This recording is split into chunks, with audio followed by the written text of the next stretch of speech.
Na hora das notícias do Esporte Clube do Recife, que está perto de fechar com o atacante que é pernambucano, mas está em Portugal. Leão convoca 29 atletas para a Copinha, entre eles o filho de Wagner Love. Saiba como está a obra na Ilha do Retiro, que começou há uma semana. Um grande abraço, muito boa tarde para o perigoso da Transamérica. Carlos Miguel. Que pique, hein, Maílson? Boa tarde. E aí, meu amigo, tudo bem? Tudo bem, que pique, hein? Tamo junto. Começou Miguel, a semana bem. Eu vi inclusive um vídeo seu aí na rede social que virou meme, né? É. Deixa eu trabalhar, né? Tô ligado, deixa eu trabalhar. Você é uma figura.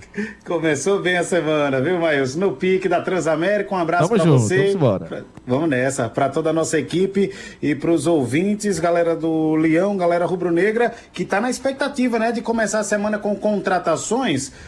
A semana passada o Lucas Ramon foi anunciado, o lateral direito que vem do Mirassol, o único jogador até então contratado para a próxima temporada. Leão já renovou o contrato com Fabinho, goleiro Jordan, zagueiro Alisson Cassiano, oficializados estes jogadores. Também tem a informação de que já renovou com Alan Ruiz, porém não foi oficializado ainda e está na tratativa de renovar com alguns atletas, como o Jorginho, que interessa, Wagner Love, que já recebeu proposta do Sport, inclusive uma boa proposta para permanecer na ilha, o Edinho, que o Sport também está buscando a renovação de contrato, e outros atletas que interessam para a próxima temporada. Mas esta semana poderemos ter novidades, e novidades vindas de Portugal. O Sport está negociando com Marlon Douglas. Marlon Douglas estava no Gil Vicente de Portugal. É um atacante pernambucano. Foi revelado pelo Porto de Caruaru. Passou pelo próprio Sport no Sub-23 em 2018. Defendeu o Porto na Série A2. 2019 estava no Central. Defendeu o Central na Série A1. Em 2022, atuou com a camisa do Paysandu, sendo titular, inclusive, na Série C do Campeonato Brasileiro. Fez 43 jogos com a camisa do Papão, 16 gols, foi campeão da Copa Verde, ou seja, é um jogador que está pegando cancha, principalmente com um clube que tem torcida. É o caso do Paysandu. E aí, ele que tem 26 anos, recebeu também, além do Sport, sondagens do Juventude, do Ceará, do Paysandu, Guarani, Novo Horizontino e São Bernardo. Lá no Gil Vicente, em Portugal, que foi o clube mais recente dele, ele fez 12 jogos, 5 deles como titular, 7 jogos entrando no decorrer de jogo, mas não chegou a marcar gol. E de acordo com o jornal português, o jogo, ele pode fechar sem custo para o Esporte Clube do Recife. Então, o Sport perto de negociar. E aí, quando você liga, Maílson, vai ligando os pontos e uma coisa a outra, vocês lembram que na semana do jogo contra o Vitória, o Sport, a torcida rubro-negra nas redes sociais, criticou bastante o presidente Yuri Romão, que não estava em Salvador, não foi para Salvador, porque estava acompanhando o time Sub-19 no Algarve Cup, que foi uma competição que a garotada do esporte foi convidada a participar. E aí o presidente já tinha marcado a viagem, foi para lá. Lá chegando, teve encontros com dirigentes de clubes europeus, teve aquela proposta que começou a surgir do Pedro Lima, vários clubes de países da Europa interessados no Pedro Lima, e o Yuri Romão também tinha ido tratar de negócios. Talvez o Marlon já seja um fruto dessa viagem até Portugal. Até porque o presidente, quando deu aquela coletiva, logo depois da eliminação, ele chegou a dizer que foi para Portugal a trabalho, pró-esporte, né? Foi trabalhando para o esporte, e que teve várias reuniões e que lá na frente saberíamos os motivos dessas reuniões. Quem sabe não seja aí a negociação com o Marlon Douglas, que é pernambucano e que estava no Gil Vicente, viu, Maílson? Pois é. Ô, Miguel, outra notícia que você trouxe aí muito bem na manchete, e agora vai poder destrinchar melhor pra gente, o Sport definiu já os 29 da Copa São Paulo. O filho de Wagner Love tá no meio, é? Tá lá, tá no meio.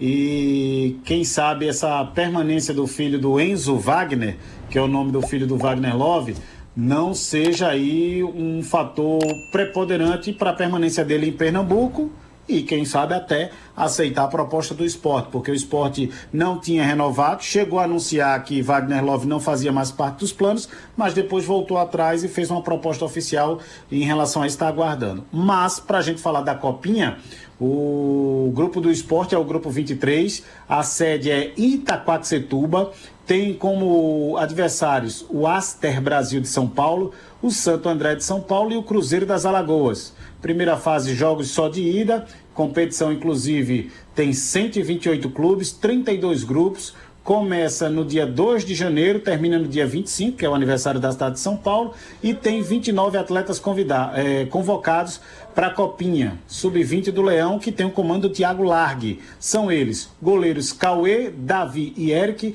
zagueiros Patrick, Gustavo, Nasson, Baraca, que já passou pelo profissional, José Vinícius e Domini, laterais Victor Gabriel, que já passou também pelo profissional, Kaique, Cordeiro, Pedro Lima, que estava na Seleção Brasileira Sub-17, e Caian.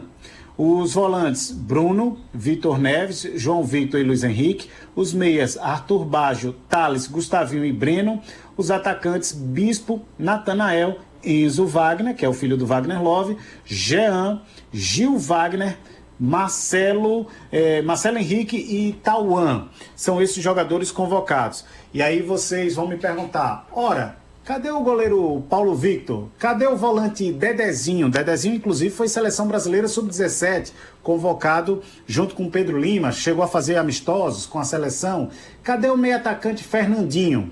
Estes não estão na relação e eu explico. O Paulo Victor, o goleiro, está com uma lesão no ombro, vai passar por uma cirurgia. Volante Dedezinho sofreu 2 lesões depois que voltou da seleção.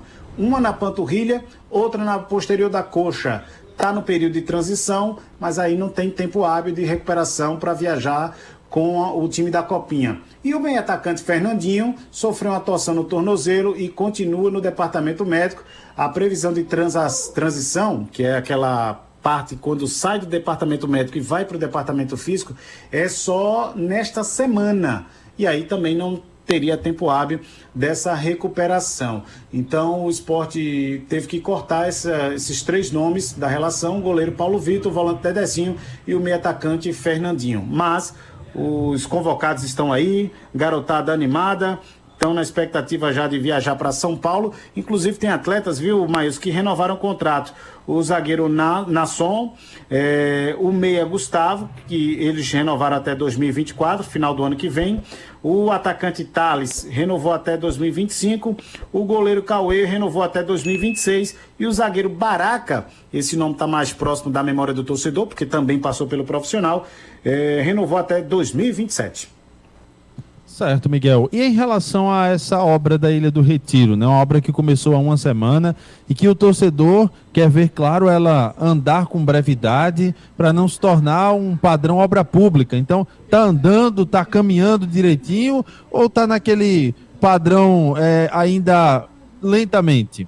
Não, tá caminhando sim, viu? E dentro do cronograma. Expectativa, Maílson, se não tiver nenhum atraso, porque também conta com as condições climáticas, né? Como estamos no período de verão, então o Sport acredita que vai cumprir esse calendário, até porque para fazer essa manobra na Ilha do Retiro, troca de gramados, troca do gramado, troca do sistema de irrigação, troca de toda a drenagem, troca da parte elétrica e troca das torres de iluminação, isso requer um tempo, requer um prazo, e o Sport vai jogar na Arena de Pernambuco nesse período. Então o Sport pode mandar seus jogos para a Arena de janeiro até abril, tá certo? O Sport vai assinar um contrato com a Arena, não significa dizer que isso vai sair de graça, o Sport vai ter que desembolsar uma grana, até porque está alugando a casa do vizinho, né? Que é a casa do Retrô, que o Retrô manda seus jogos para lá. Mas esse contrato vai ser feito via governo do estado que administra a Arena. Então o Sport tem pressa em acelerar esse cronograma e não atrasar esse cronograma. Paralelo às obras na ilha, Maílson, também acontecem melhorias pontuais no gramado dos campos do CT, tá certo? Nos gramados dos campos do CT. E tem uma obra lá que já é, junto com o dinheiro que veio da LFU, que é para construção de hotel para base, alojamento para base, restaurante para base, academia para base. Tudo isso o esporte está fazendo um canteiro de obras, tanto na ilha quanto lá no CT. Me permita rapidinho passar aqui alguns detalhes de bastidores deste contrato que vai ser assinado com a Arena de Pernambuco, porque o esporte fez algumas exigências e a diretoria da Arena, a administração, está correndo para atender algumas delas. Algumas coisas já estão apalavradas, tá certo? O esporte pediu ônibus com o Expresso Arena, para ônibus saindo da ilha, dos shoppings e do centro do Recife em dias de partidas lá. Pediu sinalização dos vestiários em vermelho e preto nos dias de jogos e sinalização também na parte interna do estádio. Pediu sinalização nas vias próximas da arena, espaço VIP Lounge, acordo com os bares da Arena, e aí é onde está a questão, o X da questão, porque a Arena já tem uma empresa que venceu uma licitação para explorar comercialmente os bares, tanto lanchonete como bebidas, tá certo? Alimentação e bebidas. Então a Arena vai ver essa questão, né, para não ferir nenhum contrato que já tenha lá com a empresa que explora esse setor. Loja do esporte dentro e fora da Arena. A Arena vai tentar viabilizar isso.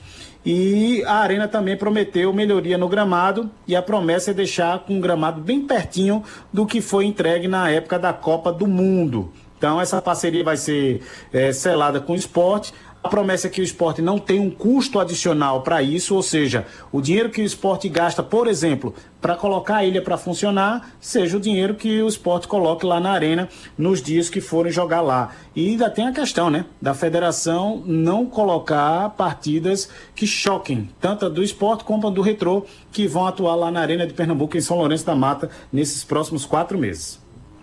Quem vai ser seu convidado daqui a pouco aqui no TFC, Miguel? E aí daqui a pouquinho a gente vai detalhar essa questão da obra da Arena de Pernambuco e vamos ouvir Leonardo Reis, que é um dos coordenadores de projetos e de obras lá da Ilha do Retiro, explicando uma semana depois como estão esses serviços de troca de gramado, parte elétrica, tanto na ilha como no CT lá em Paratibe. Esporte. Carlos Miguel. De volta aqui na Transamérica, no TFC, para a gente ouvir agora o superintendente de operações do Esporte Clube do Recife, Leonardo Reis. Uma semana se passou do início das obras de troca de gramado e parte elétrica da Ilha do Retiro e ele dá detalhes de como está o andamento do serviço. E essa obra ela consiste na composição de todo o seu conglomerado no que se refere a gramado, hidráulica, elétrica e iluminação. O gramado, nós temos aí o objetivo que será concluído, findo de acordo com as propostas comerciais que foram enviadas, em até 120 dias. Serão retirados todo esse material de gramado e suas respectivas camadas de brita, de areia, de argila, que perfazem algo em torno de 7.500 metros cúbicos de material, para que toda essa reposição seja feita com material virgem, material novo, com a grama nova, um gramado natural, e na sequência partirmos para as intervenções de hidráulica e elétrica e iluminação. Iluminação esta que nós passaremos a atingir uma quantidade de lumes exigidos pela CBF e pela FIFA, padrão FIFA, para poder receber jogos da Série A e de competições internacionais. Tudo isso vai valorizar muito o patrimônio do Esporte Clube do Recife na gestão do presidente Yuri, fazendo com que nós consigamos dar uma melhor experiência para o torcedor, para o sócio, para o rubro-negro, para o visitante, com essa expectativa de ter um gramado dentro de todos os parâmetros internacionais, compondo aí a parte de irrigação, compondo também a parte de drenagem, que é um problema muito sério, não só aqui do nosso estádio, mas da cidade do Recife como um todo, por conta do nível dos rios e do mar. E isso vai fazer com que esse patrimônio ele tenha uma valorização, o sócio, o torcedor, o visitante, ele tenha uma experiência bem melhor, quando aqui estiver torcendo pelo esporte. Essas reformas elas também estão sendo realizadas junto ao nosso centro de treinamento. Então, é uma busca incessante pela reconfiguração do patrimônio, pela valorização do patrimônio, para que a gente, mais uma vez, consiga aí deixar o esporte dentro desses parâmetros do patrimônio, trazendo essa experiência, mais uma vez, de forma positiva para o nosso sócio, o nosso torcedor.